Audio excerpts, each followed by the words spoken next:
Allahu Allahu Allahu Allah Allahu Allah. Bismillahirrahmanirrahim. Alhamdulillahi rabbil alamin. Arrahmanir rahim. Maliki yawmiddin. إياك نعبد وإياك نستعين اهدنا الصراط المستقيم صراط الذين أنعمت عليهم غير المغضوب عليهم ولا الضالين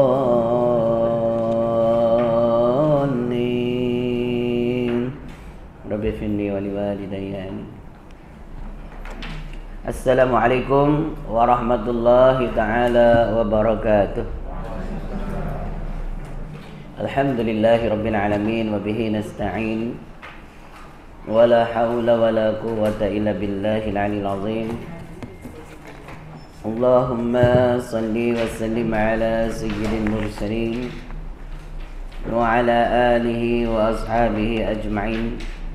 Subhanaka la ilma lana illa ma 'allamtana innaka antal alimul hakim. Wa qala rabbi shrah li sadri wa yassir li amri wahlul 'uqdatam min lisani yafqahu qawli, amma ba'du. Hadirin ibu-ibu bapa yang dirahmati Allah, muka surat 5 kita rumi 10 kan? Yang Jawi 5 kita rumi 13.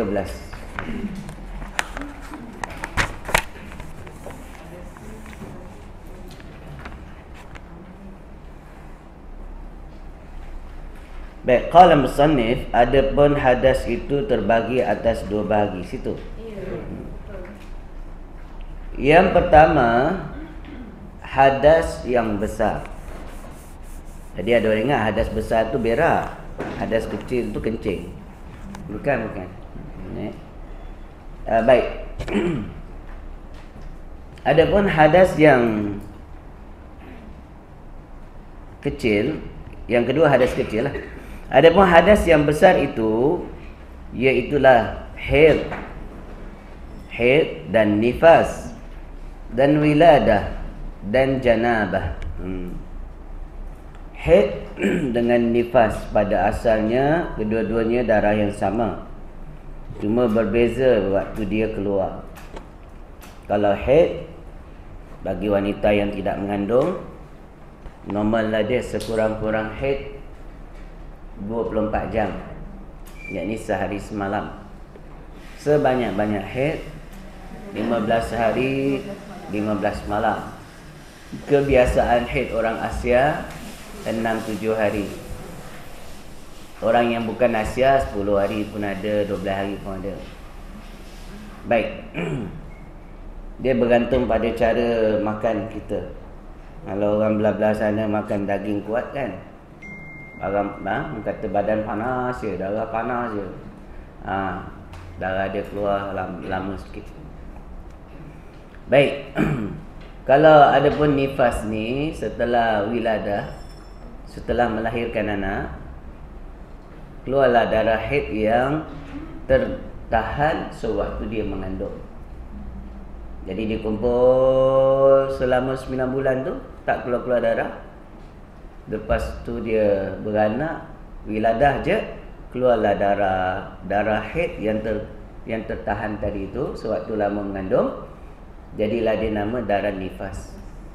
Jadi sekurang-kurang darah nifas tu 1 sepeludah, sedetik, setitik, sebanyak-banyaknya sehingga 60 hari. Sebanyak-banyak 60, kebiasaannya 30 ke 40 hari. Yang orang Melayu sebut 44 hari itu adat. Kenapa tu? Kadang-kadang orang perempuan tu dah suci dah, sehari je datang nifas dia, lepas tu tak keluar. Dia tak keluar, wajiblah dia mandi dan wajiblah dia solat dan puasa. Tapi aku pantang lagi 44 hari. Wah, 44 hari dia tak solat. Tak boleh ya.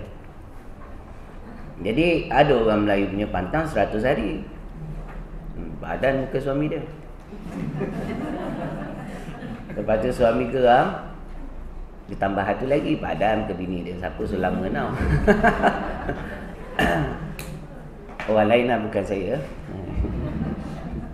Baik, jadi kena tahu beza mana adat, mana hukum. Ya, jadi orang kata okay, kita kena tahan 44 hari tu, walidnya kebiasaan. Sebenarnya orang perempuan sendiri kena tahu dia punya darah nifas suci tu berapa lama. Dah suci, wajiblah mandi, wajiblah semayang, wajiblah puasa. Macam tu. Dan wajib melayani suami dia kalau suami minta. Suami pun agak-agak ada kan. Sabar sikit. Baik. Sebab tu suami ni kena bagi dia main motor. Jadi dia galit dengan motor tu. Dia dah ada motor, dia tak ada nak perempuan-perempuan dah. Nampak? Mat motor je yang tahu. Jadi kalau suami nak bagi main motor besar kan, abang beli bang, galakkan, hadiahkan. Jadi dia tak ada risau nak cari perempuan lain. InsyaAllah lah kan. Kalau ada juga tak tahulah dia nak khabar kan. Bawa lu. Bawa jalan. Karena saya bawa rumah saya sampai ke Thailand, pergi Hanyai, Phuket, Krabi. Seronok dia. Naik motor belakang saya pun seronok. Ada teman kan, beli helmet yang boleh bercakap tu. Dia boleh bercakap teman belakang ni. Dia sembang, boleh menyanyi semua. Jadi tak bosan.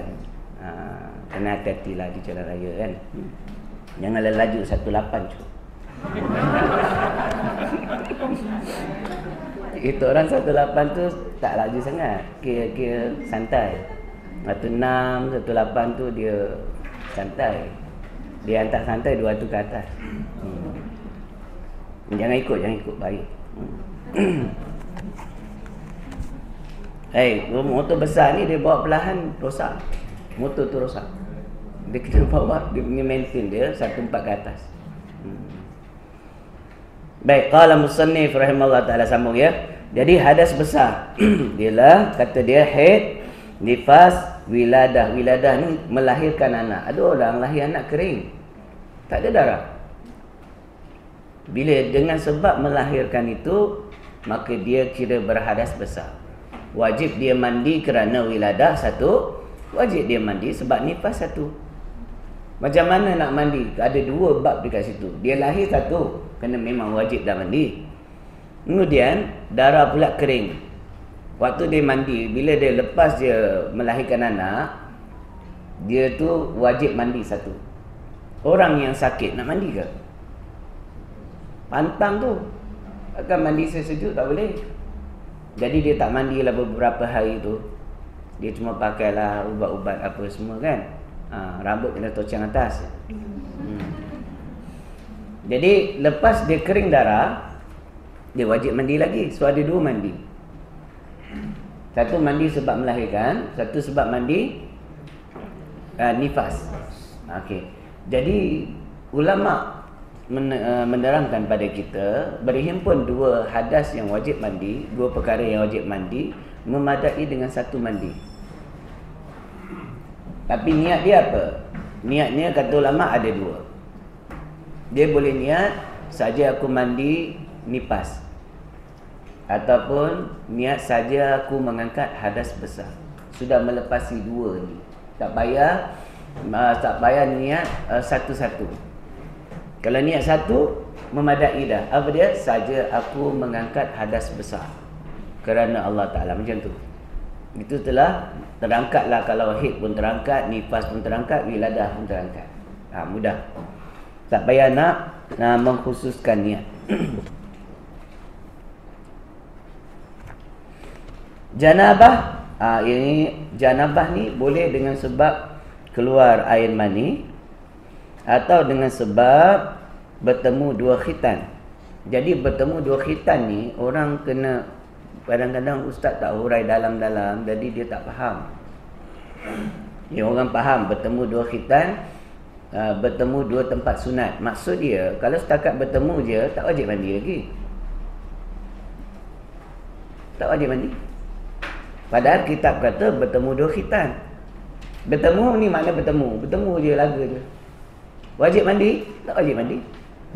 Yang wajib mandi apabila telah sahih batu lesung masuk dalam lesung. Tahapnya melepasi had hasyafah. Tu dia, had hasyafah. Orang dah kahwin tu, had hasyafah. Melepasi topi keledar je. Tak lepas tak boleh. Tak lepas tak payah mandi. Dan hukum dia, kalau orang tu berzina, yang nak tengok benda tu lah, kena tengok masalah dia. Kalau tak nampak, tak boleh had zina. Cuma boleh tangkap di takzir. Kalau nak hukum had zina seseorang, dia berat. Kalau dia dah beristeri, dia berzina, jadi hukuman dia kena 4 orang saksi lihat dengan jelas tu. Jelas dengan mata kepala dia, batu lesung masuk ke dalam lesung, melepasi had kepala topi keledar tu. Itu dia ambil kira. Kalau tak nampak, main tengok agak-agak, main empit-empit dia tak nampak jelas, tak boleh hukum had zina. Sebab dia melibatkan kematian. Orang yang dah berkahwin, direjam sampai mati. Benda tu berat. Jadi Islam punya pendetailan sampai tahap itu, sampai pembahasannya pun itu. Kan? Jadi kalau kita tak terang habis-habis, orang tak faham. Kan? Ada orang tanya saya, Ustaz, macam kita main CP-CP kena mandi Ustaz Tak ada, cakap. Dia kena tahap tadi yang saya sebut. Benda ni terpaksa open lah. Kan? Jadi upaya hukum tu sekitar itu. Begitu juga kalau dia berpuasa, pagi siang hari puasa, dia buat projek fotosintesis, pun ukurannya tahap itu. Kalau main laga-laga, tak wajib dia tu bayar denda tadi tu, kifarah tu. Kifarah 2 bulan puasa betul-turut tu kepada siapa? Siapa lelaki kena, perempuan tak kena. Ada ustaz kata dalam radio, dua-dualah kena, dua-dua sedap kata dia. Oh, suka hati dia ya. Lelaki saja, perempuan tak. Tapi perempuan wajib qada. Lelaki wajib qada dan wajib kifarah. Kifarah itulah sebagai qada dia lah. 2 bulan berturut-turut tahu. Dah sampai hari ke last lagi nak habis 2 bulan, terbatal. Ulang balik. Badan muka dia. Qada tu tadi maknanya sehari yang tu ke macam mana kalau hari yang perempuan tadi? Ya. Bila dia lepas dia habis bulan Ramadan, dia kena qada 1 hari. 1 hari yang dia macam tu. Habis qala musannif rahimallahu taala. Jadi janabah dengan sebab itu kadang-kadang dia tak keluar air mani. Janabah tu dia tak keluar air mani, tapi berlaku projek fotosintesis tadi melepasi had yang saya sebut. Maka wajib mandi walaupun tak keluar air mani. Dua-dua wajib mandi. Dua-dua kira telah junub. Janabah lah tu.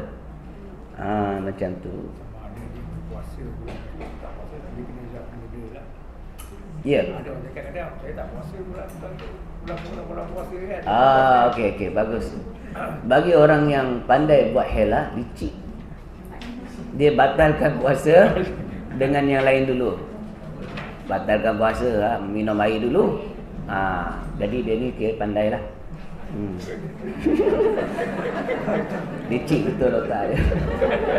Tapi memang ya, tak payah dah kifarah tu. Bila saya tak menggalakkan dia. Tak galakkan dia. Tapi kalau dia buat, maknanya tak kena kifarah lah. Itu cara dia. Salah satu mengelakkan kifarah tu.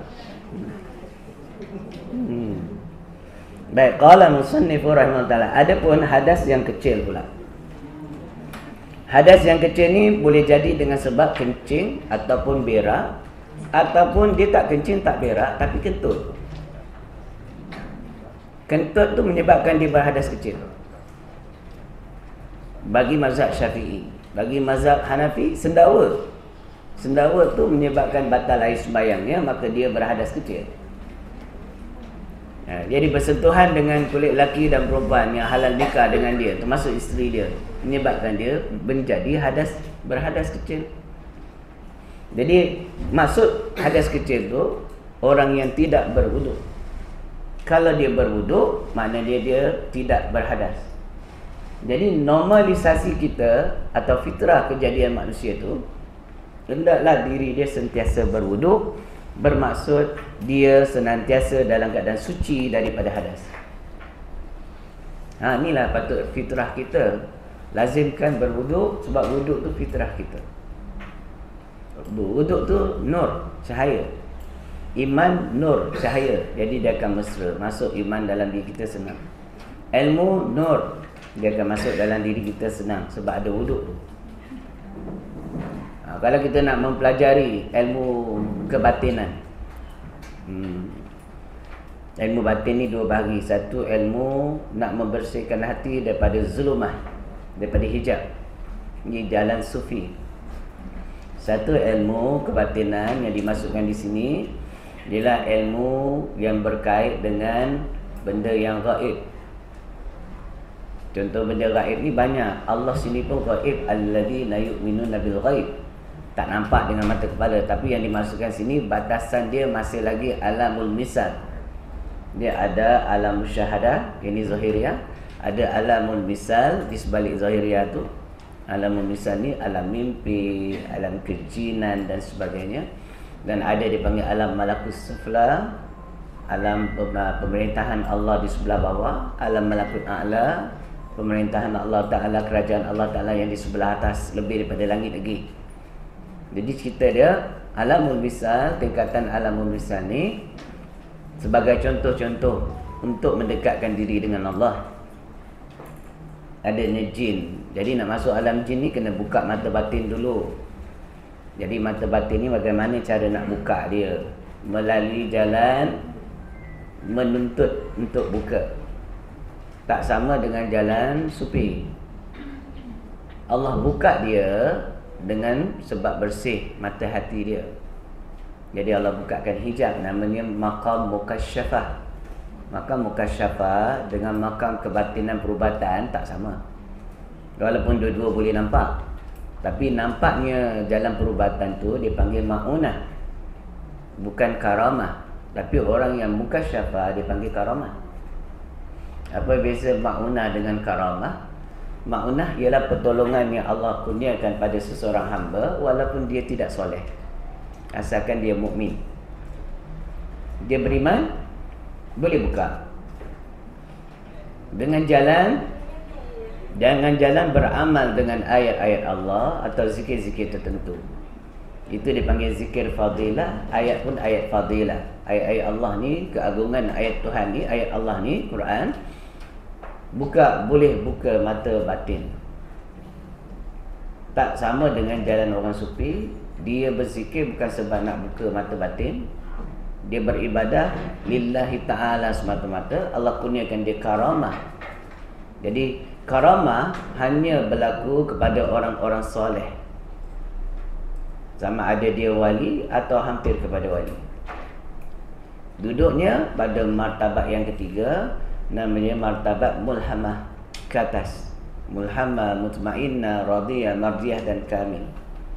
Adapun orang yang makam ammarah bisu' dan lawamah, kedua-duanya boleh dapat juga pandangan mata batin dengan jalan menuntut.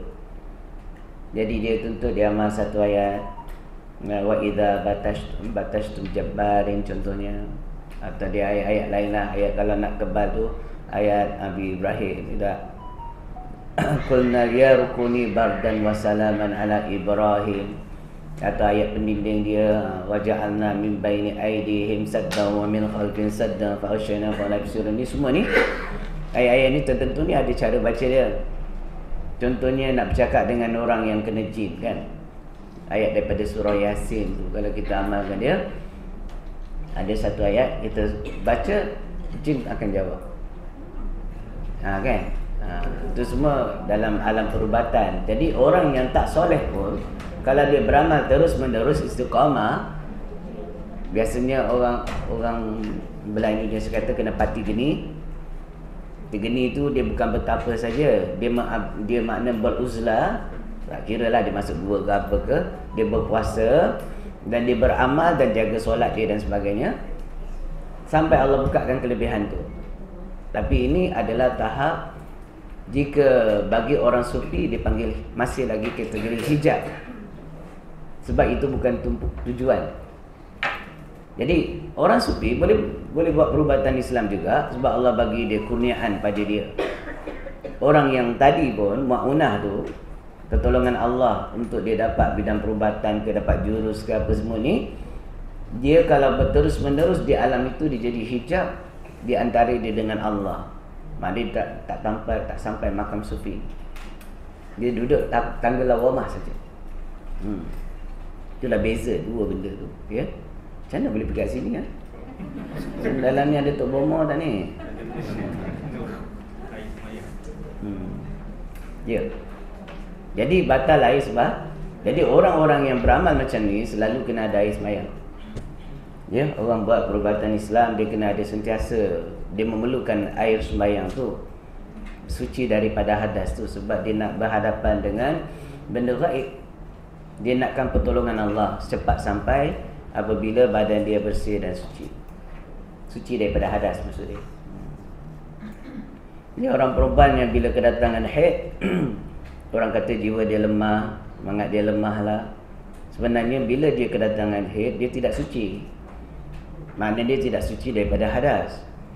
Ketika itu mudah dia ni diganggu oleh iblis dan syaitan. Jadi macam mana nak mengelakkan orang perempuan yang tidak boleh dalam keadaan berhadas, dia haid, kan? Hendaklah dia itu memperbanyakkan zikir atau mengamal satu ayat-ayat Quran yang telah dianggap sebagai zikir wirid bagi dia, wirid harian dia, walaupun ayat Quran. Pada dasarnya satu huruf pun ayat Quran dia tak boleh baca, haram. Tapi bila dia niatkan sebagai wirid harian, wirid itu makna zikir, dia niatkan sebagai zikir harian dia, maka harus dia baca. Contohnya sebelum tidur dia baca 3 kul, kan? Ayat Quran tu habis, datang haid tak payah baca dah. Ayat kursi tak payah baca dah. Habislah jin setan kacau dia.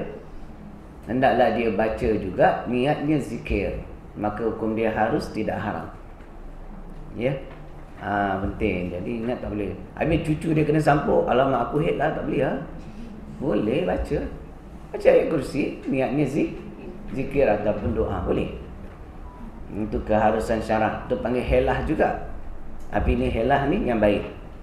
Yang jadi macam tadi helah tak baik tu, licik. Kon dia haram juga. Haram juga, dosa juga. Wajib taubat, tapi dia terlepas daripada kifarah. Itulah kata dia. Minum jap, tekak kering.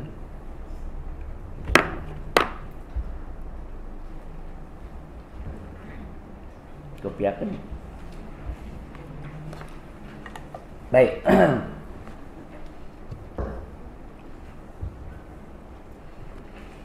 Dari dalam alam perubatan dengan alam sufi tak sama.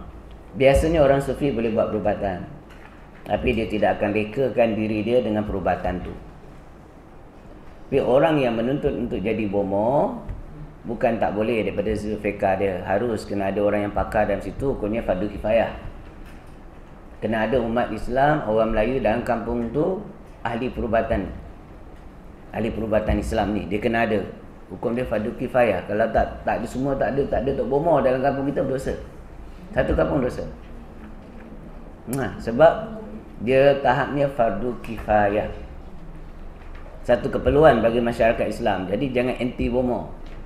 Antilah bomo yang syirik. Sebab ada bomo yang tak syirik. Ada bomo yang jenis syirik, dia puja itu, puja ni, dia menurun. Dia baca konon ayat-ayat, apa dia baca tahulah. Dengar macam bismillah agak, macam dengar ayat Quran juga, tapi dia pesong-pesong mana dia tahu kan. Dia pun tiba-tiba dia masuk sesuatu.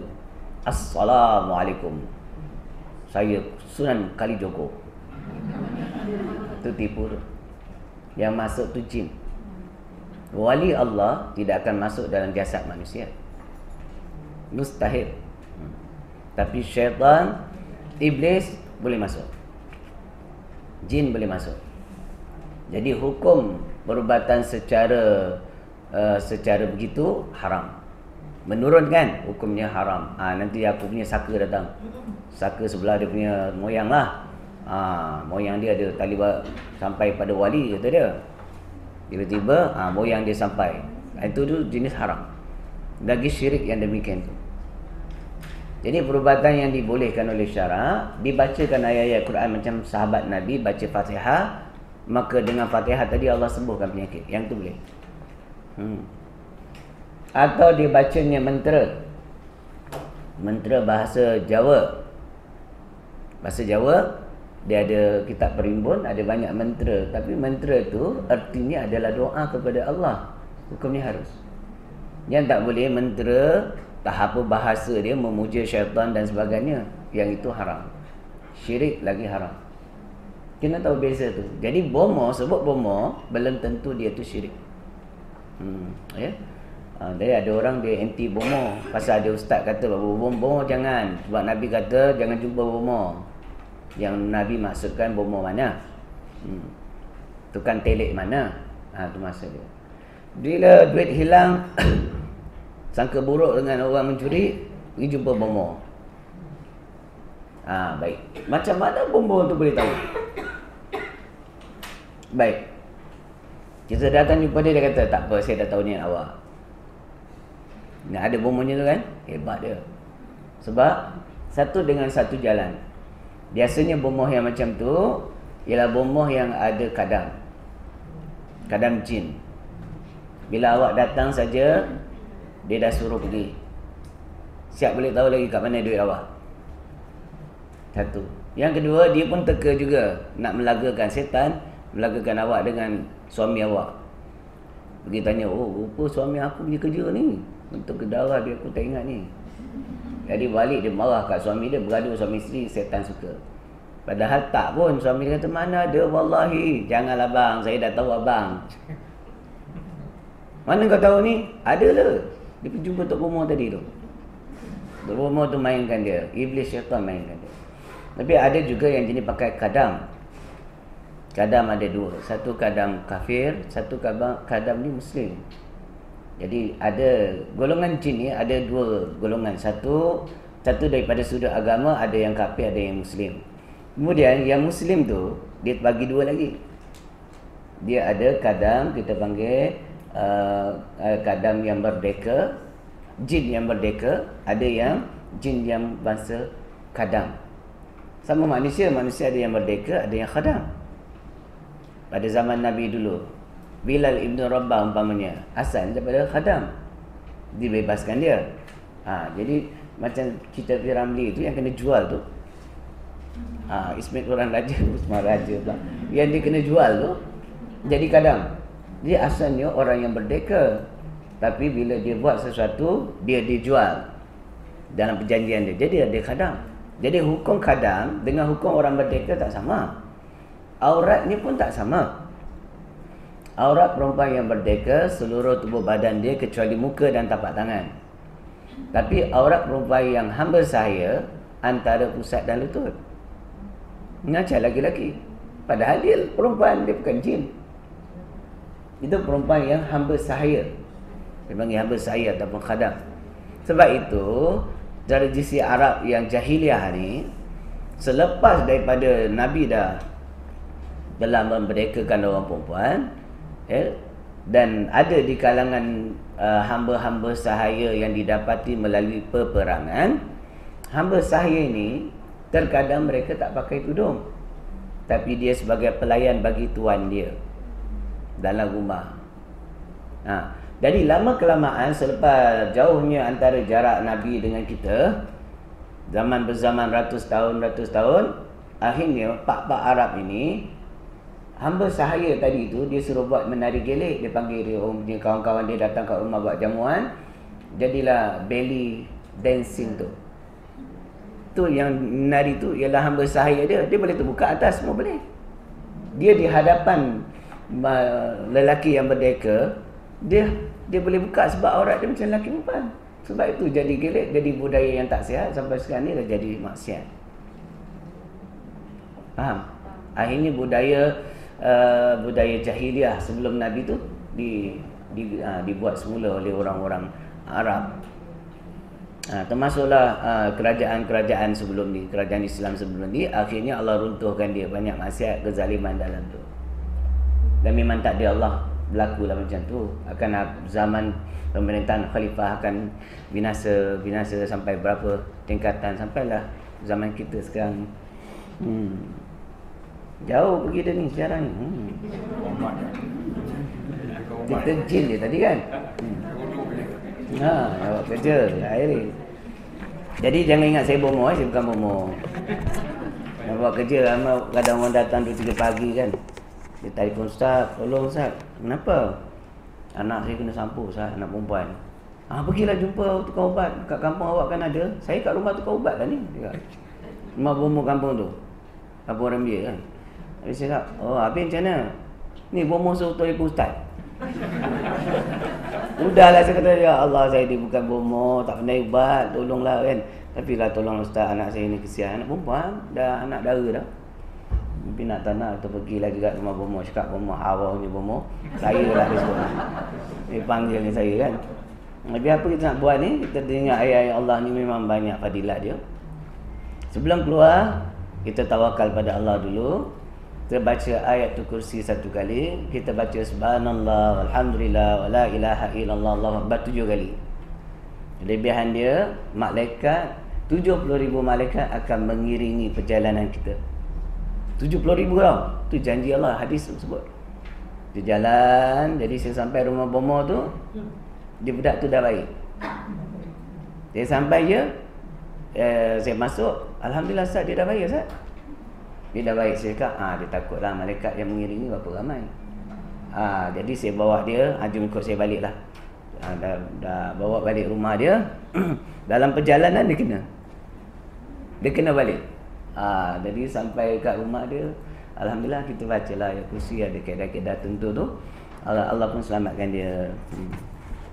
Habis. Lepas tu saya cakap dengan dia, lepas ni jangan cakap dengan orang saya buat ubat tau. Tu nak tidur tak dapat. Kadang-kadang orang terdesak dia datang juga. Tapi jangan datanglah. Saya sekarang saya pandai ke, saya pun licik ke. Saya ajar anak murid saya 2 orang. Macam mana nak rawat. Ni kalau tuan-tuan sakit, datang ke saya akan suruh jumpa Abah Mazin atau Ustaz Imran. Dia 2 orang dia lawan jin, saya tak mau lawan lah. Kan nak layan pening. Dia kuat beramal. Boleh. Kalau ada orang sedesak, saya suruh dia orang layan ubat.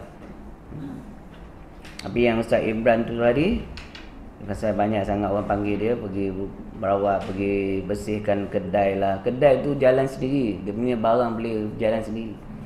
Jin dekat situ. Dia dah buat apa semua, dia balik rumah, dia pula kena. Dia balik pondok lah. Sudah saya letih dia panggil saya pula kan, nak buang pula. Itulah masalah dia, orang yang merawat ni, dia kena serang balik. Jadi kita ada anak bini, nak main motor lagi bila kala. Baik, habis. Qala musannifu rahimallahu ta'ala.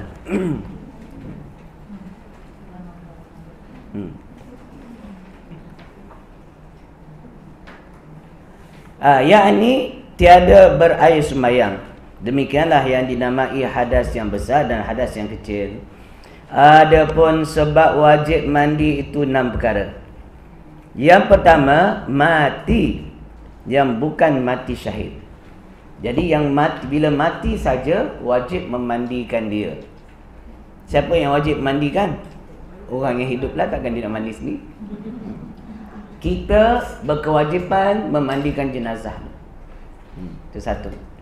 Kecuali jenazah orang yang mati syahid, memang dibiarkan dia dengan pakaian dia, dengan darah dia. Ditanam, dikapan, ditanam. Ya.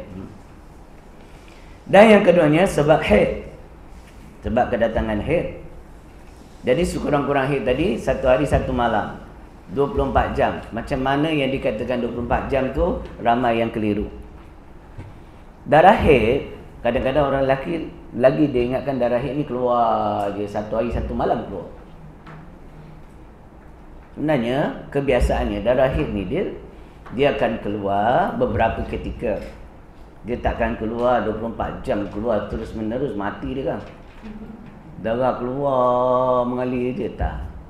Dia bermaksud kadang-kadang darah haid tu seseorang perempuan tu dia keluar setengah jam, lepas tu kering. Besok keluar setengah jam, lusa tak keluar langsung. Baik, dah 2 hari keluar, hari ketiga tak keluar, tak dinamakan haid lagi. Sebab nilaian keluarnya darah dia tidak sampai kepada 24 jam. Sekurang-kurang haid 24 jam atau sehari semalam. Jadi dia cuma ada setengah jam, baru 1 jam. Hari ketiga tak keluar, hari keempat keluar balik, setengah jam lagi. Hari kelima keluar lagi, hari keenam tak keluar, hari ketujuh tak keluar, hari ke-8 keluar lagi. Nilaian darah tu keluar sampai 12 hari ada keluar darah, tapi nilaiannya tak sampai 24 jam. Kira-kira baru ada 18 jam.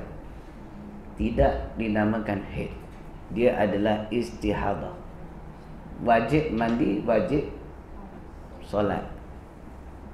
Jadi wajib solat, bukan wajib mandi. Dia tak wajib mandi, tapi wajib solat. Jadi tadi oleh kerana dia ingatkan haid, dia tunggu. Tapi bila dia kira, dah cukup 24 jam lah, maka wajib dia qada semua solat-solat dia dalam masa beberapa hari tadi, 12 hari. Sebab dia bukan haid, tapi istihad Allah. Yang ni yang orang bening. Tapi kalau nilai yang kebiasaannya, satu hari dia keluar, oh aku dah keluar haid, dia akan tahu, orang perempuan boleh rasa haid tu keluar. Bila-bila masa dia akan tengok, dia akan cek pakai tisu, oh ada kesan lagi merah ke, hitam ke, kuning ke, perang ke, kelabu ke. So still ada lagi. Jadi dia nak dapat kadang-kadang 4 hari, 5 hari baru dikira sekurang-kurang haid. Ada yang normal ialah 1 hari 1 malam dah keluar. Masuk keluar tu dia akan mengalir terus. Dia ada rasa dia lah, orang perempuan tahu. Tu macam tu. Jadi bagi orang perempuan yang haidnya tidak teratur, dia kena ambil nilaian seperti mana saya sebut tadi. Ada perempuan yang haidnya tak teratur, jadi dia nak tahu dia ni dah haid ke istihadah ke, dia kena jaga. Hari pertama tengok berapa sampai hari, sekurang-kurangnya dalam masa 15 hari tu cukup tak 24 jam. Cukup 24 jam dikira darah haid. Tak cukup, darah istihadah. Bila dah kebiasaan jadi macam itu, dia ada hukum lain lagi. Sehingga dihukumkan keputihan pada wanita itu juga dikira haid kalau mengiringi hari haid.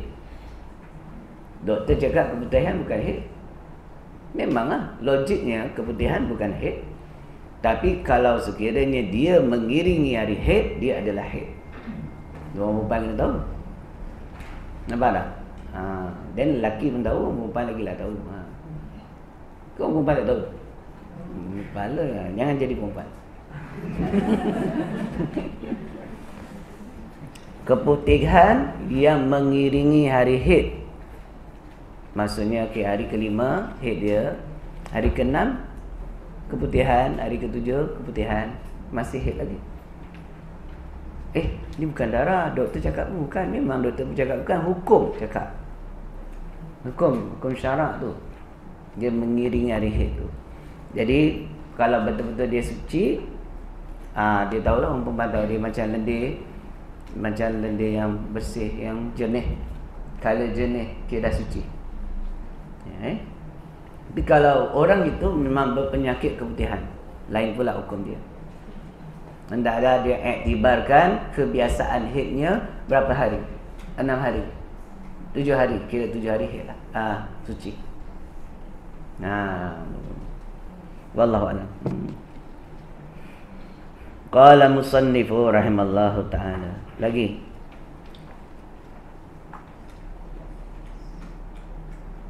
mati, kemudian haid. Yang ketiganya sebab nifas.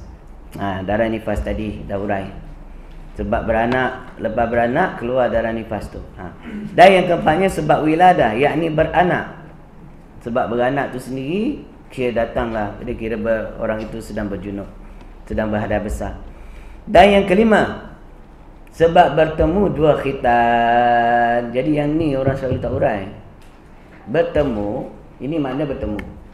Kan? So just bertemu saja dah wajib mandi ke? Tak.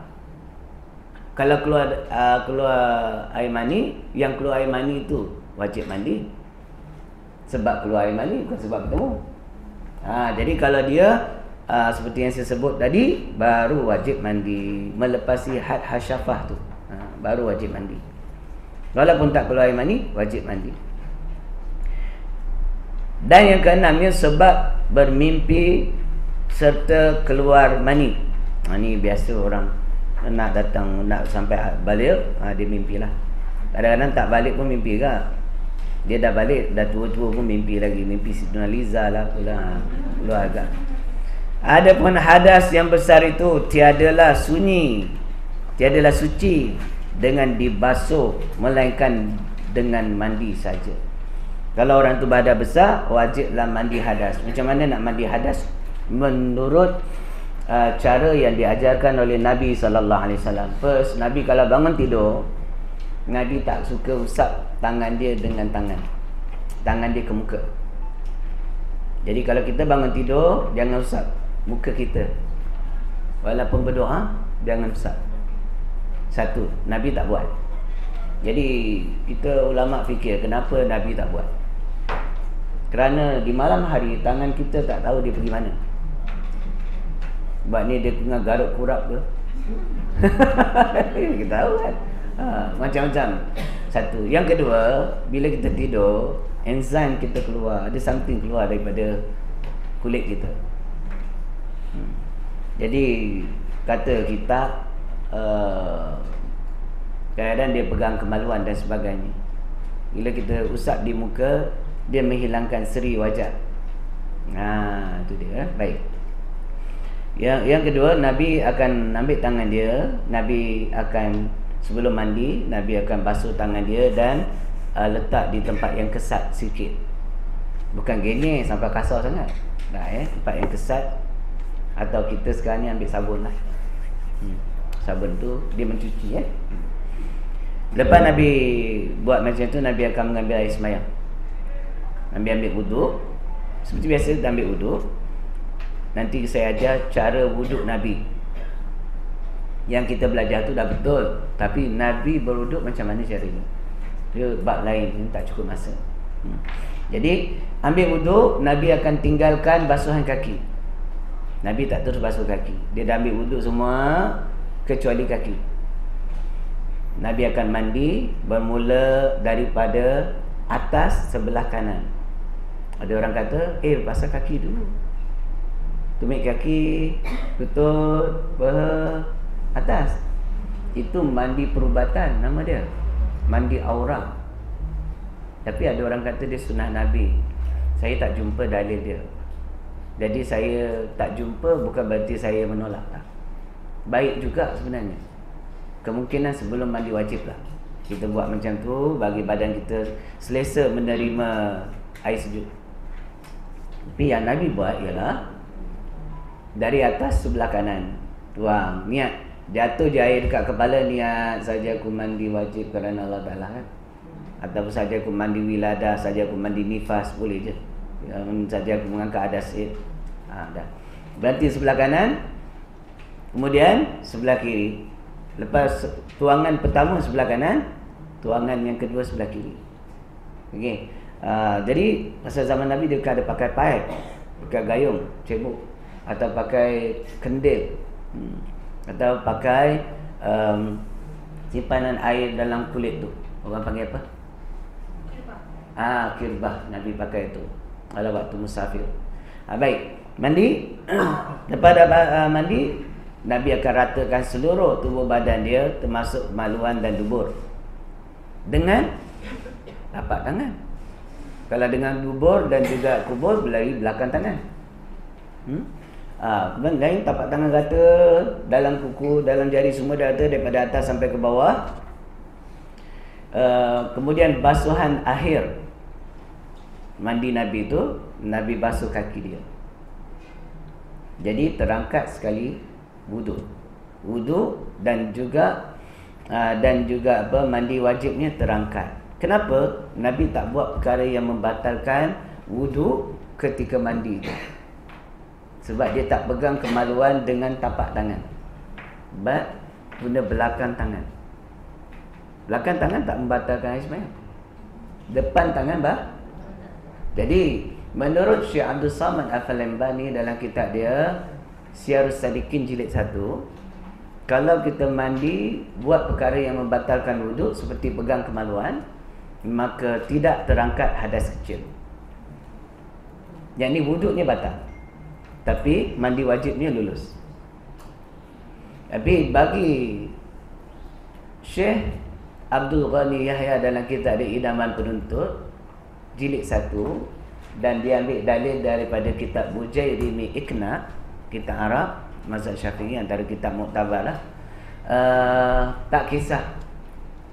Ibarat kitab tu menunjukkan dia tidak kisah kita mandi guna pegang ke kemaluan ke, tak kisah. Jadi habis je mandi, ada wuduk, ada hadas besar. Dalam hal ni saya lebih cenderung guna pakai pendapat Syekh Abdul Samad Al-Falembani, yang mana kitab dia ni selalu ambil daripada karangan Hujjatul Islam Imam Al-Ghazali At-Tusi dalam kitab Ihya Ulumuddin. Saya lebih dekat guna pendapat ni. Tapi kalau perempuan, tuan-tuan nak guna pendapat yang Syekh Abdul dalam kitab Bujairimi Iqna tadi, Syekh Abdul Ghani Yahya, tak ada masalah. Khilaf. Dua-duanya boleh pakai. Nah, jangan bergaduh. Tak boleh ustaz, aku kata tak boleh.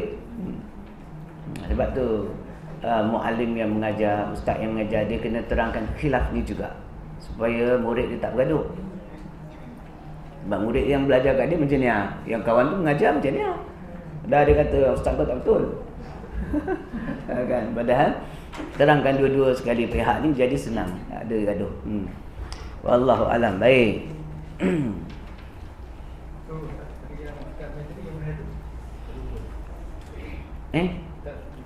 Saya pegang pada pendapat yang mengatakan kalau kita buat perkara yang membatalkan wuduk ketika mandi wajib, maka wuduknya batal, tapi mandi wajibnya lulus.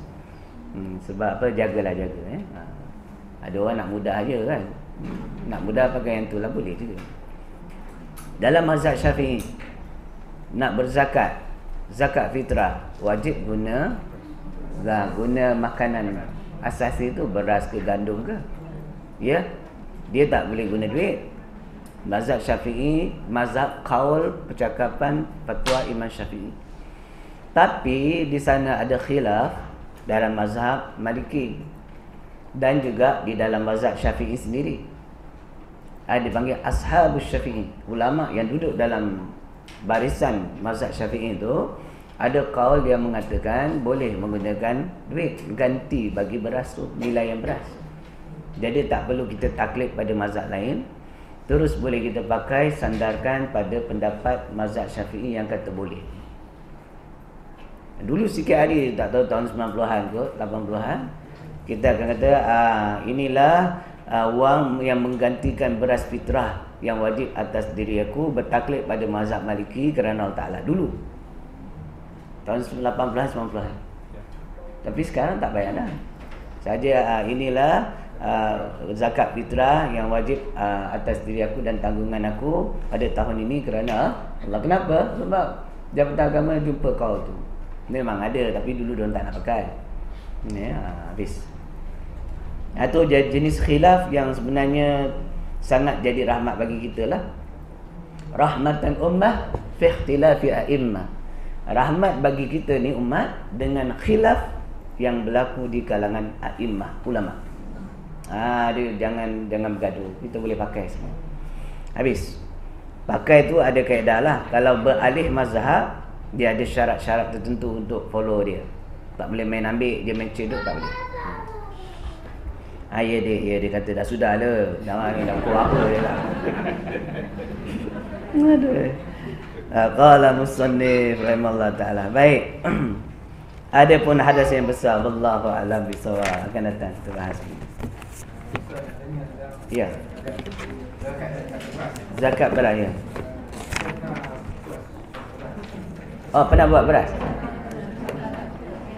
Okey, bagus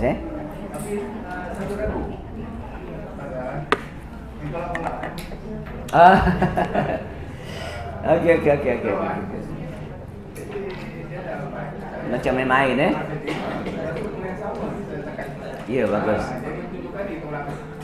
Okey, macam ni. Orang yang nak berzakat fitrah, ya, menggunakan beras. Okey kan. Jadi katakan beras 5 kilo tu dia nak buat zakat fitrah untuk diri dia, untuk anak isteri dia. Baik. Dan dia orang yang layak berzakat. Dia ambil beras tu, dia bawa jumpa orang miskin. Orang miskin tu kawan dia je. Kan? Cakap dengan kawan dia, kita buat helah boleh tak? Ni helah juga, licik juga ni. Kan? Dia ambil tu beras. Mungkin ni beras dia belilah. Dia beli, dia kata, inilah zakat yang wajib atas diri aku pada tahun ini kerana Allah Ta'ala. Kawan tu pun terima. Lepas dia terima, dia kata, dia pulangkan balik. Ini beras aku sedekahkan kau. Itu pun boleh macam tu. Dia sudah jadi hak milik dia balik tak? Jadi hak milik, sebab bila kita dah zakat dekat dia, tu hak milik dia dah. Lepas tu dia sedekah dekat kita pula balik semula.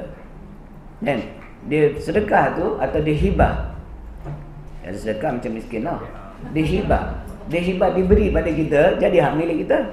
Kita zakat balik untuk anak pula. Inilah beras yang wajib, yang zakat yang wajib atas tanggungan aku, anak aku, namanya pulang bin pulang kerana Allah Ta'ala. Kan dia buat pulang balik macam tu, macam bermain kan. Tapi daripada sudut fiqh sah. Sah. Sebab tu helah juga tu. Macam helah tadi tu, sama kalau orang pandai fiqh, pandai buat helah. Dia licik. Tapi itu diperbolehkan syarak. Tapi bagi saya kurang manis lah. Eloknya sebab zakat ni dia zakat ni pun dikira sedekah juga. Nak sedekah orang, sedekah betul-betul lah. Bagilah 5 kampit, bagi semua. Lagi baik. Jadi dia nak jual, dia punya pasal lah, dia boleh jual. Dia jual lah, banyak sangat aku ni. Aku memang orang miskin, tapi bila tiap-tiap kali bulan Ramadan, dekat fitrah aku jadi tokek baras. Orang kampung tu semuanya berzakat dekat dia. Lagi baik, dia angkat tu pergi jual kat kedai. Dia pun jadi kaya, ada duit untuk dia belanja. Boleh? Dia boleh jual sebab dah jadi hak milik dia. Wallahu alam. Baik, ni ada satu soalan. Soalan saya, bolehkah bapa yang tak solat, yakni solat tak cukup, kadang buat, kadang tak buat, dan mempercayai dukun, satu hal. Tok Bomo, jadi Tok Bomo ada dua, dukun ada dua. Ni dukun yang mengaku lah ni. Dukun tukang telik ke, dukun yang syirik ke. Mengakad nikah anaknya, mana yang lebih baik menikahkan, Tok Kadi atau bapa dia? Dua soalan. Baik.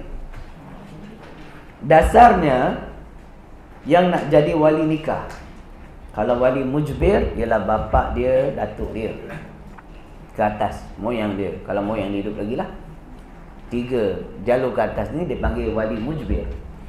Kemudian ada wali abad, adik-beradik dia, ada dia punya pak saudara dia. Baik. Sekarang ni bila soalan dia, boleh tak seorang bapa yang tak solat ataupun solat kejap on off dan pula satu perangai dia tu tak solat dululah. Dukun kemudian. Soalan kedua, yang tak solat ataupun solatnya tak cukup, mewalikan anak dia dengan maksud nak menikahkan anak dia. Baik, pada dasarnya syarat sah wali itu, di antara syarat sah dia adil. Jadi ulama hurailah apa makna adil tu. Adil tu, satu adil pada diri dia, adil pada orang, yakni tidak menzalimi orang lain dan tidak menzalimi diri dia. Tanda orang tu menzalimi diri dia apabila dia tidak mendirikan solat. Sebab orang yang tak solat jatuh fasik. Sekaligus tidak adil pada diri dia. Sebab orang fasik, orang yang berdosa ni, orang yang derhaka kepada Allah ni wajib azab. Baik. Kecuali dengan taubat dia. Bila dia satu waktu saja dia tinggal dengan sengaja, satu waktu solat je, menyebabkan dia jadi orang fasik, maka orang fasik terangkat kelayakan menjadi wali. Dia tak boleh jadi wali hakim, tak boleh. Dia sendiri jadi wali mujbir, tak boleh. Jadi haram dia menikahkan anak dia. Kalau dia nikahkan anak dia, tak sah pernikahan itu. Jadi ulama cari helah yang membolehkan. Helah lagi fiqh. Macam mana bapa yang jenis macam ni boleh juga menikahkan anak, iaitu dengan syarat taubat. Jadi sebelum dia nak nikahkan anak dia, dia kena bertaubat nasuha kepada Allah dulu. Jadi taubat nasuha tu ada dua wajah lagi. Baik, satu wajah memadai dengan istighfar.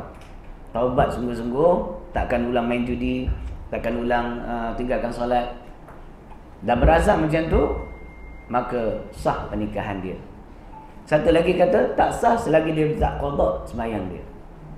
Sebab selagi tak qada, syarat sah taubat tak cukup. Kerana dia semua sembahyang dia tinggal dah habis di qada, baru layak menikahkan anak dia. Jadi ada dua kaul sini, boleh pakai mana-mana. Sekurang-kurangnya taubat. Bagi yang pergi dukun, itu dia dah tahap lain. Sebab dukun ni menemui dukun yang fasik, dukun yang syirik, hukumnya jatuh murtad. Mempercayai dukun, mempercayai bomo yang syirik, dan mempercayai kesyirikan itu menyebabkan orang yang percaya itu jadi murtad. Langsung tak ada kelayakan untuk jadi wali, melainkan dengan taubat. Tapi taubatnya orang yang syirik dengan taubatnya orang berdosa fasik tak sama. Orang yang syirik, bila jatuh je syirik, dia wajib syahadah. Kemudian tak memadai dengan syahadah dan taubat, dia wajib pula qada semua solat dia daripada usia baligh. Berat tu. Solat puasa daripada usia baligh tu dia wajib buat semula sebab murtad. Berat tu kalau bab murtad ni. Jadi hukum dia beza. Jadi kelayakan dia untuk menikahkan anak terangkat, dia kena wali hakim. Baik, habis. Yang kedua, mana yang lebih baik menikahkan, tok kadi ke bapa dia? Yang paling baik bapa dia. Tapi kalau dah fasik, lebih aulalah wakil wali daripada sultan, iaitu wali hakim. Dia dalam kaedah menikahkan anak ni, dia wali ni ada beberapa kaedah. Satu, wali majbir. Bapa atuk nikahkan direct, bagi anak dara. Kalau janda dia boleh pilih, boleh pilih siapa laki dia nak. Tapi kalau anak dara, bapa dia ni tanpa persetujuan anak dia pun dia boleh nikahkan. Kalau anak dara, ya. Tapi dengan syarat bukan nikah paksa. Kalau paksa tak sah juga. Sebab tu berlaku dulu, dia jumpa orang lelaki yang dia berkenan, dia terus akad nikah je, nikahkan dengan anak. Balik dia kata ke anak dia, abah dah nikahkan kau dengan lelaki ni. Nikah je terus. Dululah ni, jangan buatlah macam tu tengok. Lari dia. Baik. Jadi ada keelah wali dipanggil wali hakim. Wakil wali daripada pihak bapa diwakilkan kepada tok kadi, yang mana tok kadi ni dilantik oleh pemerintah. Yang ketiga, dia ada panggil wali tahkim. Tapi tak diamalkan di Malaysia, diamalkan di tempat lain oleh negara lain dan orang-orang yang ada ilmu. Apa dia wali tahkim? Yang ni bahaya. Kalau anak-anak kita tahu, masak kita. Kenapa? Sebab apabila wali mujbir atau wali abad, jauh jaraknya dengan dia 2 marhalah. Katakan abang adik-beradik dia semua duduk Melaka, mak bapak dia Melaka, atuk dia Melaka, dia pergi KL. Jarak perjalanan lebih 2 marhalah. Maka dia boleh guna wali tahkim, bukan wali hakim. Wali hakim yang dilantik oleh sultan. Wali tahkim, perempuan itu mempercayai seorang laki-laki yang adil, laki-laki yang jaga solat apa semua ni, untuk menikahkan dia. Jadi si perempuan tu, anak dara ke, janda ke, dia cakap dengan orang yang dia percaya, kawan dia ke, ustaz ke, tok kadi ke. Bukan tok kadi yang langkit, orang biasa pun tak apa, tapi orang yang dipercayai. Dia kata, aku nak menikah dengan lelaki ni. Kata dia wakil wali kan, diri dia sendiri tu melantik kawan tu jadi orang yang menikahkan bagi pihak dia. Bukan bapa dia, bukan adik-adik dia. Itu panggil wali tahkim. Tapi kerajaan Malaysia tidak membenarkan dia daripada sudut undang-undang kekeluargaan Islam. So kalau buat dikira jenayah syariah, jenayah kekeluargaan undang-undang yang ditetapkan oleh pemerintah lah. Tapi pada hakikat dia, daripada sudut fiqahnya, sah nikah itu. Itu yang banyak berlaku budak-budak kat Mesir. Nikah cara itulah. Orang Indonesia datang sini, dia cari orang Indonesia lama duduk sini, nikahkan dia. Itu panggil wali tahkim. Mudah nak nikah. Kalau anak pandai, aduh, bawa balik lelaki. Ni siapa ni? Minta maaf abah ya, saya dah nikah dah. Tapi daripada saya terlanjur, saya nikah dulu. Kita punya hati macam mana? Dah lah bela dia 5-60 tahun. 20 tahun. Kan? Dia buat perangai pula. Itu banyak berlaku kat Mesir. Sian mak ayah dia. Pandai agama, pergi nikah, balik rumah, bapak tak boleh cakap apa dah. Dah kategori anak deraka ke? Kena bagi tahu orang tua. Yang baik tu dia, bah, saya ni nak nikah lah bah. Cakap dengan perempuan pun setuju, lelaki setuju. Nikah lah. Kau nak pilih wali tahkim ke, nak wali wakil wali, boleh ke? Bapak dia wakilkan. Ingat tu kaedah wali tahkim. Tapi di Malaysia tak diguna pakai. Tapi inilah caranya banyak orang kahwin 2 dan 3. Serius. Tak perlu pergi Thailand tu. Dia jauh Thailand, jadah habis duit. Jangan jumpa ustaz lah kan. Ada jumpa dah. Jangan ada yang bini datang marah lah. Ya, ustaz ya. Ada diam je lah. Ada diam dia. Ustaz boleh nikah orang ni? Boleh. Sebenarnya boleh berlaku. Saya sendiri pernah diminta oleh orang perempuan untuk nikahkan. Tapi bukan orang perempuan sini, orang Indonesia. Dia kata, ustaz boleh tak nikahkan saya? Dia kata, kau jangan buat kerja, aku boleh kena tangkap ni. Kan, Malaysia tak boleh amalkan ni. Tapi pasal yang dia nikah pasangan dia Melayu, lelaki Melayu. Saya cakap macam ni lah, saya bukan tak nak nanti pondok saya kena ban. Awak carilah orang yang lebih layak lah. Kan, bukan tak boleh, boleh, benda boleh. Wallahu'alam. Bab tu, belajar ilmu kan makin lama ni, banyaklah jalan lepas dia. Saya cakap dengan rumah saya, awak jangan takut dengan abang. Selagi abang ada motor, setia abang. Kalau abang tahu, dia pun tahu hukum ni, kan, tak bahaya suami aku ni. Ada soalan lain?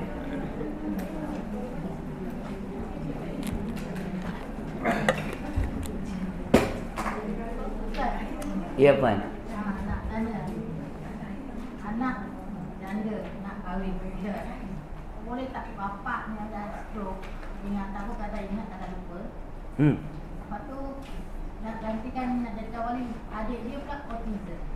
Macam mana? Adik dia autism. Bapak dia tu kadang sioman, kadang tak. Ya.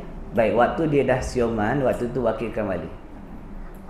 Wakilkan wali kepada Tok Kadi lah, kepada imam ke. Panggil imam datang, okay, bapak dia tengah sedau kan. Okey, cakap ni anak awak sekian-sekian ni, kenal tak? Kenal. Ni nak kahwin. Dia dah janda nak kahwin. So dia kata, bolehlah, saya wakilkan wali pada Tok Imam. Jadi Tok Imam nanti dia tulis, suruh sign ke, suruh jari ke, boleh lah. Dah boleh, tak ada masalah. Tapi kalau dia ada abang dia lah, adik-adik dia. Ataupun bapak tu dah tak ada kemampuan, anak boleh, abang-abang dia, adik-beradik dia. Adik dia kata anak lelaki tu autism. Ada abang tapi autism. Pakcik ada? Pakcik. Bapak dia punya adik-beradik. Adik-beradik bapak. Boleh? Boleh nikahkan. Pasal dah uzur. Maka jatuh kepada wali abad. So wali abad, anak-anak tak ada, cari pakcik-pakcik. Anak ada tapi autism. Ya. Tadi tak Autism tu maksudnya apa Dia kurang daya pemikiran ke? lembab pembelajaran. Lembab. Tapi dia waras. Kalau dia waras, dia ada ilmu yang cukup untuk dia memahami bab nikah kahwin ni, boleh dia jadi wali, boleh. Tapi syarat dia faham hukum. Sebab mana dia mampu berfikirlah, cuma lambat dia. Wallahualam. Lain? Dia selagi dia ada akil, dia wajib sembahyang. Bila dia ada kewajipan untuk sembahyang, dia boleh menikah. Tapi kalau dia dah tak boleh solat, itu dah tak ada akil. Janda lah. Ya. Ya. Janda macam ni. Janda maksud dia, kalau tak melalui wali mujbir pun boleh. Terus kepada wali hakim. Ya, terus pergi Tok Imam kata aku nak kahwin dia. Awak janda? Ya, janda. Tok Imam boleh menikahkan dia. Walaupun bapa dia tadi tak wakil wali. Itu beza janda dengan anak dara. Anak dara mesti melalui bapa dia.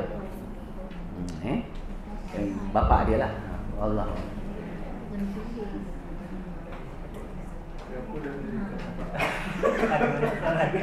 Tak kahwin memang ramai. Tak kalau nikah muda. Lagi best lah nikah muta'ah. Nikah muta'ah ni tak diamalkan oleh ahli sunnah wal jamaah.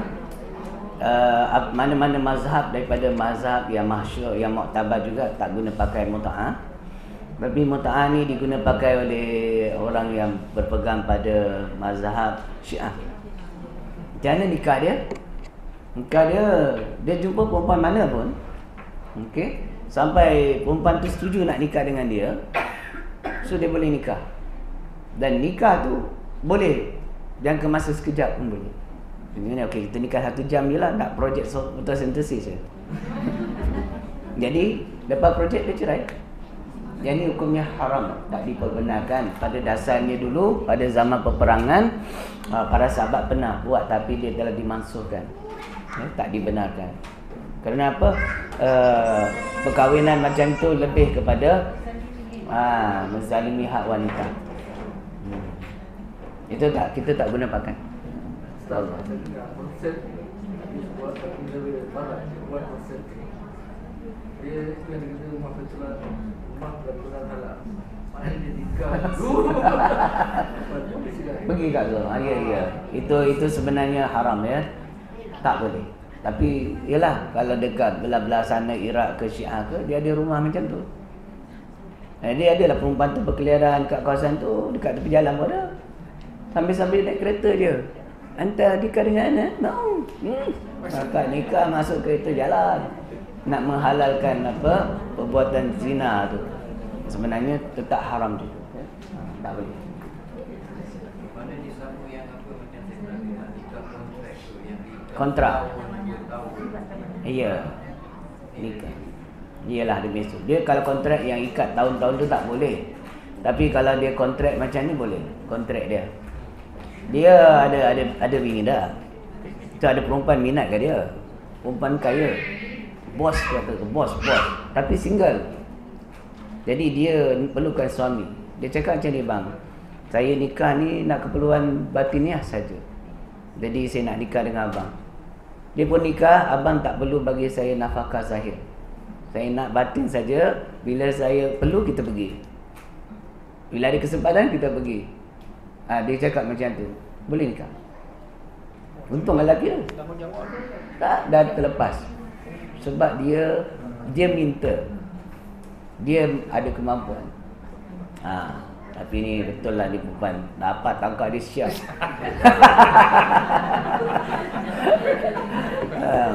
Sebab apa? Dia tak ada hadkan tarikh perkahwinan. Kita setahun je lepas tu bercerai, tak boleh. Sebab dah jadi hak milik, dia tak boleh minta macam tu. Wallahu a'lam. Kalau tadi kata nikah yang kata tu, perjanjian tadi yang dikatakan nak nikah dengan kau 2 tahun. Ya. Itu haram kan? Ya. Kalau lah si perempuan ni buat, kan kita nikah 2 tahun dia kata. Tadi bila dalam masa dah jangka 2 tahun tu, kasih sayang tu datang. Jadi dia tak jadi tak nak lepas dalam 2 tahun. Dia dasarnya nikah tu tak sah. Tak sah. Dia kena tak boleh letakkan syarat gitu. Tanya. Wallahu a'lam bishawab.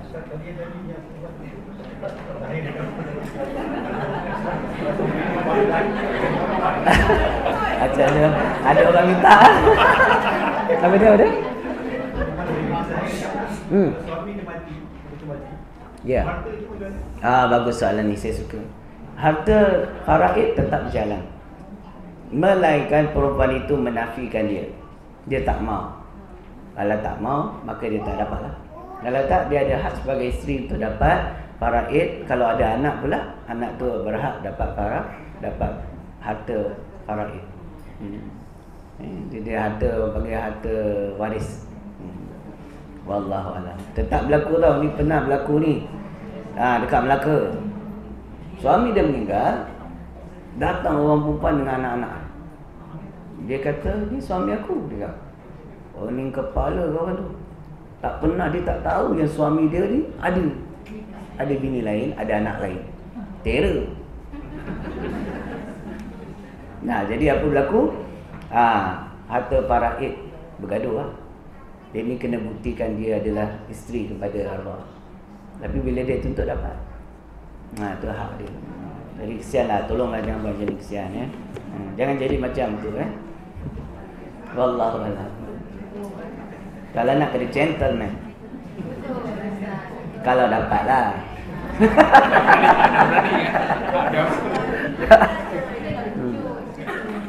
Bagi kata dua je dengan dia. Sayang, kalau tak bagi abang ni, kena bagi abang motor rabbit satu. Tengok dia beli kan. Itu dia. Alhamdulillah, Allah manawir qulubana min al-hidayah kama wa ta'ala syamsika abadan abada bi rahmatika ya arhamar rahimin. Alhamdulillah.